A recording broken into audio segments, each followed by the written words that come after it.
नमस्कार, मैं हूं आलोक मोहन नायक और मैं चू चू की गप्पों के इस विशेष कार्यक्रम में आप सबका स्वागत करता हूं, वंदन करता हूं, अभिनंदन करता हूं। कल जिस तरह से एक हवाई जहाज का एक एक्सीडेंट हुआ, प्लेन क्रैश हुआ, उसके बाद पूरा देश दुखी है और तमाम बहुत सारे प्रश्न हैं जो आम आदमी जानना चाहता है।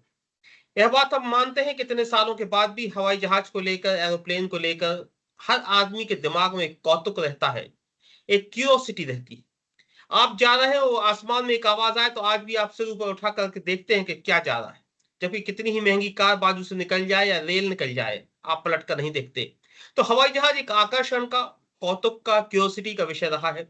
जब भी उसका कोई एक्सीडेंट होता है तो मन में बहुत सारे सवाल आपके दिमाग में आते हैं। प्लेन क्रैश हुआ है, क्यों हुआ है, क्या बच सकता था, क्यों होगा, इसके लिए भविष्य में क्या किया जाएगा, क्या और प्लेन क्रैश ना हो। तमाम ऐसे सवाल हैं जो आपके दिमाग में आते हैं। बहुत सारे सवाल हैं जो जिसे हम अंग्रेजी में किडिश क्वेश्चन कहते हैं, बच्चों जैसी क्यूरियोसिटी वाले सवाल कहते हैं, वो भी हमारे दिमाग में आते हैं। इन तमाम सवालों की जानकारी करने के लिए, इन तमाम सवालों के जवाब देने के लिए हमारे साथ जो एरोनॉटिक इंजीनियर हैं, जो इस विशेष प्रकार के इंजीनियर्स होते हैं जो एरोप्लेन का मेंटेनेंस करते हैं, हमारे साथ श्री पंकज गोयल जी मुंबई से साथ हैं। पंकज जी को करीब 30 साल का अनुभव है एविएशन इंडस्ट्री का, वो 30 साल से अपना ये काम दक्षता पूर्वक कर रहे हैं और बहुत अलग-अलग एयरलाइंस में आपने चाहे जेट एयरवेज हो और बहुत सारी तमाम एयरवेज में आपने काम किया। आज एक विदेशी कंपनी में आप काम करते हैं आजकल और हिंदुस्तान में आप रहते हैं। पंकज जी, चूचू की गप्पों में आप सबका बहुत-बहुत स्वागत है। अभिनंदन, नमस्कार। नमस्कार नमस्कार आलोक जी। पंकज जी, जो पहला सवाल हमारा है, हम उल्टा चलना शुरू कर रहे हैं आपसे। पहला सवाल जो हर आम आदमी जानना चाहता है, मेडे, मेडे, मेडे इसका क्या मतलब होता है? उसका क्यों इस्तेमाल किया जाता है? मेड एक इमरजेंसी सिग्नल बेसिकली पायलट जो भेजता है, इट इज बोल सिग्नल जो जाता है एयरक्राफ्ट से इमरजेंसी कंडीशन में कि इमरजेंसी है, जिसमें life threat normal emergency life threatening emergency के लिए सिग्नल भेजा जाता है। और जब मेड का सिग्नल भेजा जाता है तब अ, उस एयरक्राफ्ट को प्रायोरिटी दी जाती है, बाकी सब एयरक्राफ्ट को होल्ड कर दिया जाता है। ग्राउंड में जो भी फायर टेंडर्स हैं सबको इमरजेंसी में रेडी किया जाता है कि दर इमरजेंसी लैंडिंग होने वाली है, इमरजेंसी एक एयरक्राफ्ट में।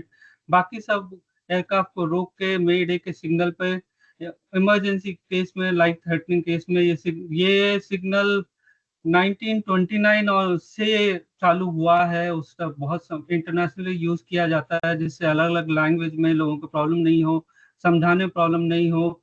और ये सिग्नल एविएशन में भी यूज किया जाता है और पानी के जहाजों में भी, बेसिकली सीज में भी यूज किया जाता है मेडे सिग्नल।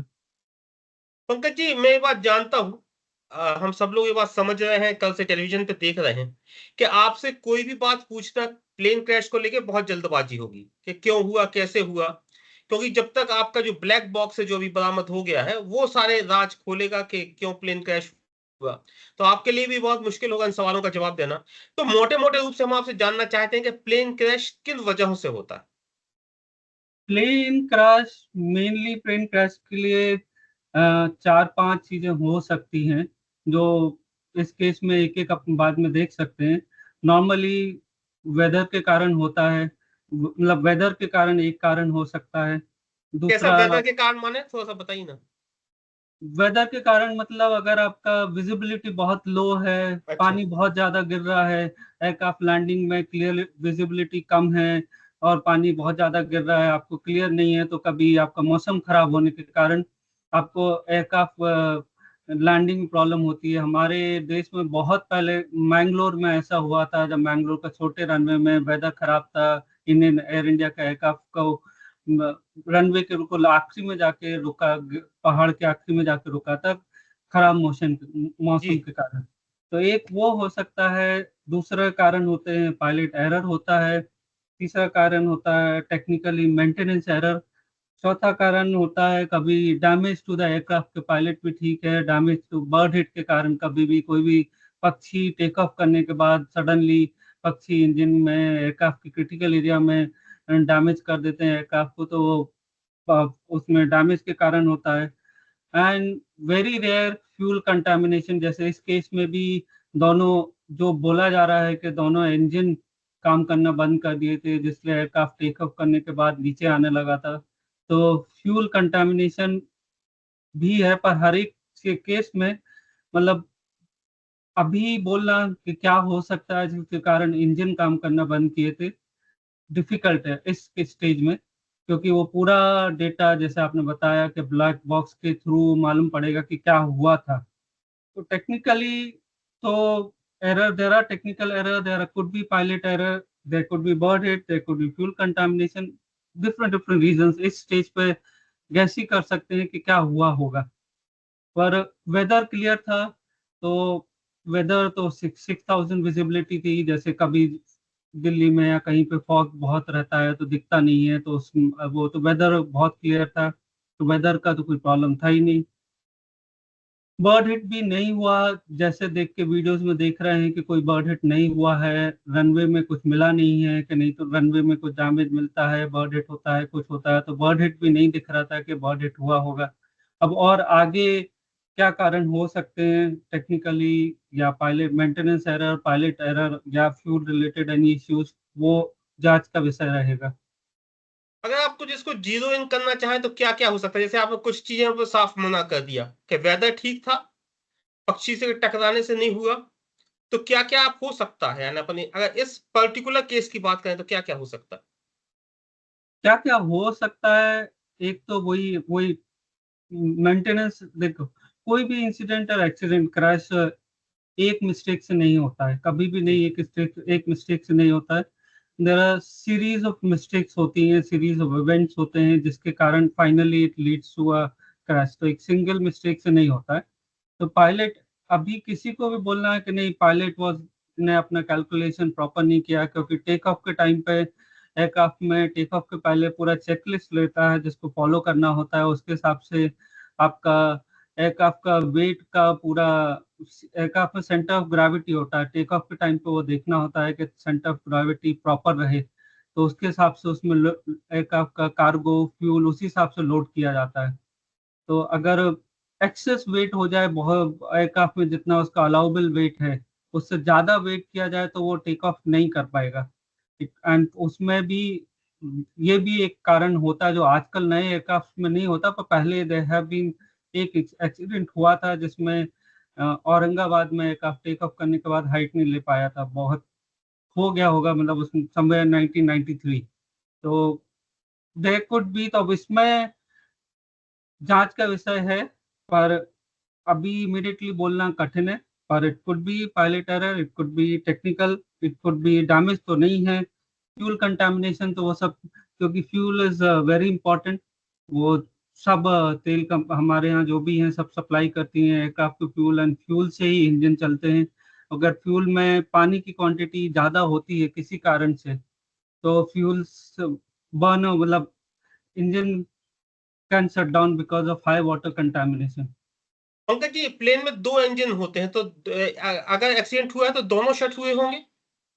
दोनों सट हुए होंगे, नहीं तो एक इंजन से एयरक्राफ्ट सेफली 1-2 घंटे की फ्लाइट भी कर सकता है। एयरक्राफ्ट सर्टिफाइड होते हैं, जब उनका बनते हैं तब उनका एक एक इंजन से उड़ा के उनका सर्टिफिकेशन होता है।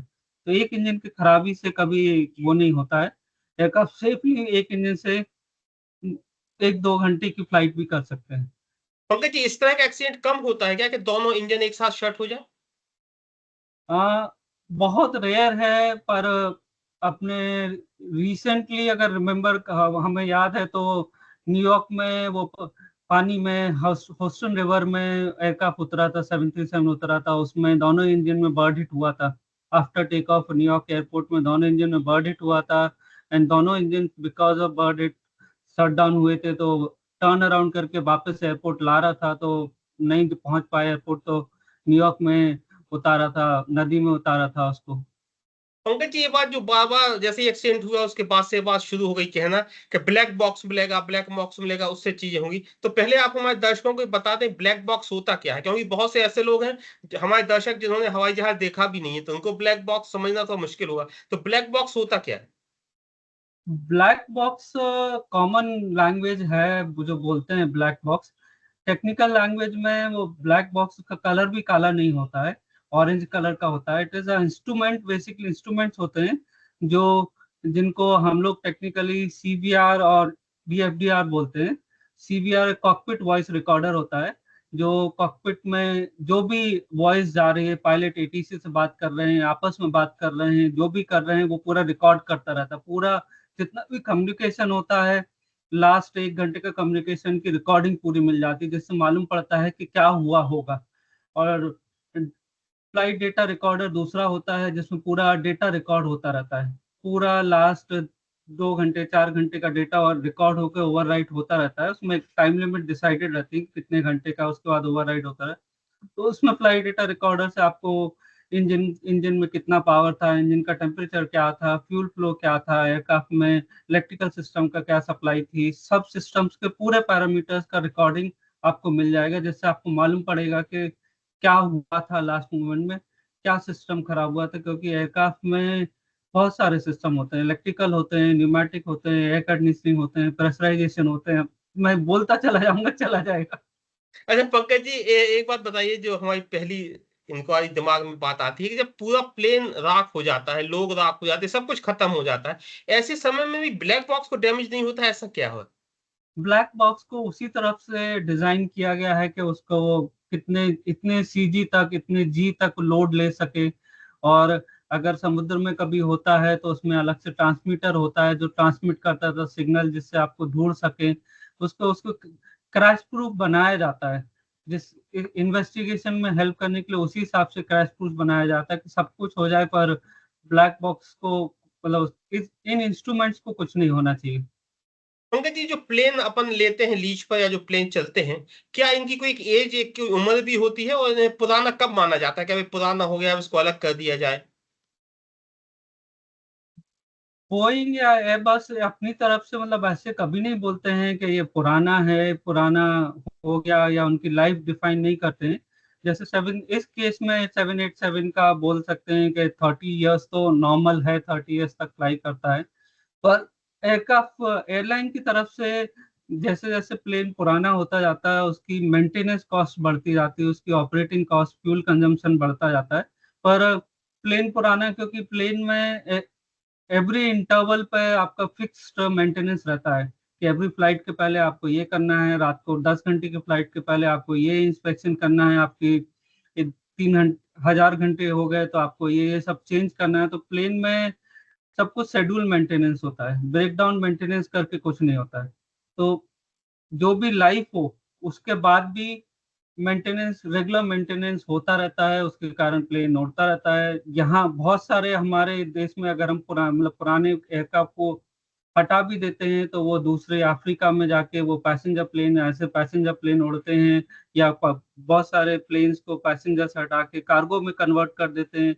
और 50 साल पुराने प्लेन भी उड़ते रहते हैं कार्गो में कन्वर्ट करके पैसेंजर से। और या तो अफ्रीकन कंट्रीज में भी उड़ता है। तो प्लेन में रेगुलर मेंटेनेंस जरूरी है, रेगुलर मेजर मेंटेनेंस। और पुराने होने से मेंटेनेंस कॉस्ट बढ़ती जाती है, बेसिकली वो रहता है मेंटेनेंस कॉस्ट, ऑपरेटिंग कॉस्ट बढ़ती जाती है। पंकज जी, क्रैश हो जाता है कोई प्लेन, तो फिर उसके बाद आप लोग किस तरह की जांच करते हैं?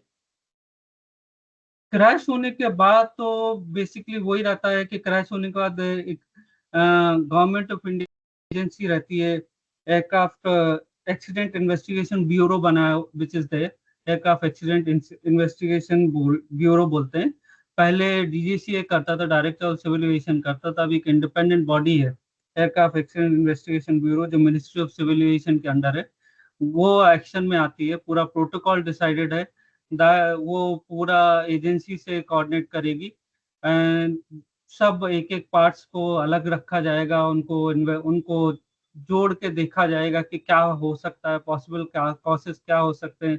पूरा हिस्ट्री देखा जाएगा, लास्ट 1 महीने का, लास्ट 1 साल का क्या क्या मेंटेनेंस हुआ था एयरक्राफ्ट में, किसने क्या क्या क्या डिफेक्ट आए थे, क्या क्या उसका रेक्टिफिकेशन किया गया था, पूरा हिस्ट्री देखा जाएगा मेंटेनेंस का।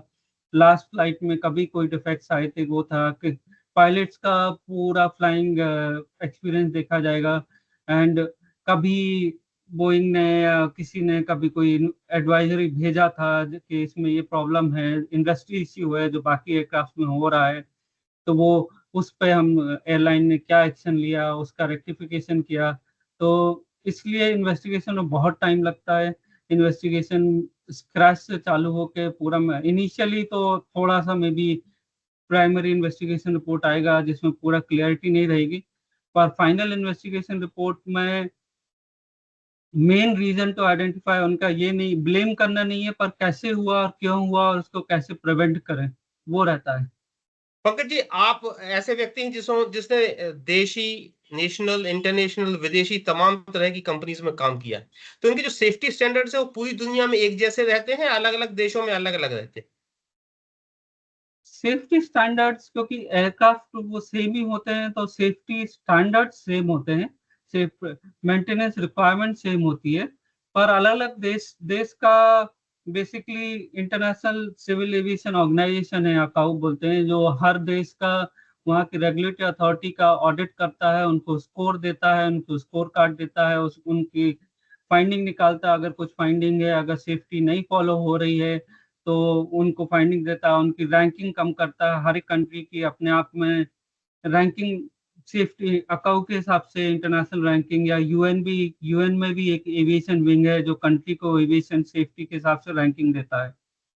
पंकज जी, आखिरी में एक सवाल और पूछना चाहेंगे, क्या जैसे जैसे हम टेक्नोलॉजी से के साथ साथ विकसित होते जा रहे हैं, जैसे जैसे हमें टेक्नोलॉजी डेवलप होती जा रही है, क्या आपको लगता है कि प्लेन क्रैश के चांसेस कम होते जा रहे हैं? प्लेन क्रैश के चांसेस, हाँ, टेक्नोलॉजी जैसे जैसे विकसित होती जा रही है, प्लेन क्रैश के चांसेस बहुत इंप्रूव हो गया है। शुरू में अगर आज से 30 साल पहले, 40 साल पहले आप देखोगे तो नंबर ऑफ एयरक्राफ्ट एक्सीडेंट जो होते थे और नंबर ऑफ पीपल जो पीपल हैव डाइड 9,000 10,000, तो अगर रिसेंट सालों में आप देखोगे तो हार्डली 1,000 भी नहीं होंगे पूरे ईयर में। कंपैरेटिवली सेफ्टी स्टैंडर्ड ऑफ, मतलब आप रेलवे से, आप रोड एक्सीडेंट से, आप एयरक्राफ्ट के हिसाब से, आप number of people who are travelling, number of flights are travelling, compare to ratio of accident which is happening और एनीथिंग इज 0.000% कुछ रहता है। पंकज जी, आपने हमसे बात की, हमारे दर्शकों से बात की, इसके लिए बहुत बहुत आपका धन्यवाद, बहुत बहुत आभार। आपका भविष्य उज्जवलमय हो, बहुत सारी शुभकामनाएं आपके लिए। फिर कभी किसी विषय पे आपसे, किसी अच्छे विषय पे, जब आज का माहौल थोड़ा गमगीन था, किसी अच्छे विषय पे आपसे फिर दोबारा बातचीत करेंगे। तब तक के लिए आपका बहुत बहुत धन्यवाद, आभार, thank you. Thank you Alok, thank you.